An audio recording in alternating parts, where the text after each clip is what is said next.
அஸ்ஸலாமு அலைக்கும் வரஹ்மத்துல்லாஹி வபரகாத்துஹு. கலம் எனப்படும் எழுதுகோல். அல்லாஹு தஆலா ஒருவன் மட்டுமே நிரந்தரமானவன். அல்லாஹு தஆலா மட்டுமே நிரந்தரமாக இருக்கின்றான், நிரந்தரமாகவும் இருப்பான். படைப்புகள் அனைத்தையும் அல்லாஹ் ஒருவன் மட்டுமே படைத்தான். ஒரு நாள் அவன் கட்டளையின்படி இந்த அனைத்து லோகங்களும் அழிந்துவிடும்.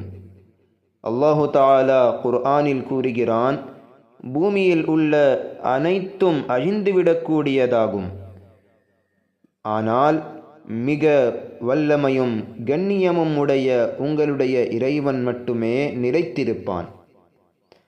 அல்லாஹுவின் தூதர் நபிகள் நாயகம் முஹம்மதுர் ரசூலுல்லாஹ் ஸல்லல்லாஹு அலைஹி வஸல்லம் கூறியதாக ஹஜ்ரத் உபாதா பின் சாமித் ரஸியல்லாஹு அன்ஹு அவர்கள் கூறுகிறார்கள், அல்லாஹு தஆலா முதலில் கலம் எனப்படும் எழுதுகோலை படைத்தான்.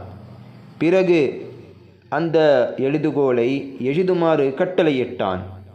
அதற்கு அந்த கலம் கேட்டது, இறைவா, நான் என்ன எழுத வேண்டும்? அதற்கு அல்லாஹு தஆலா கூறினான், இந்த உலகத்தில் கியாமத்து நாள் வரை உள்ள விதியை எழுது.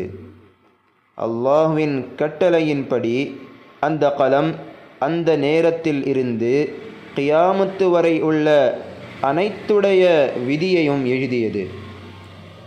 மற்றொரு ஹதீஸில் நபி ஸல்லல்லாஹு அலைஹி வஸல்லம் அவர்கள் கூறினார்கள், அல்லாஹு தஆலா தன்னுடைய படைப்புகளை படைப்பதற்கு 50,000 வருடங்கள் முன்பே அவர்களுடைய விதியை எழுதிவிட்டான்.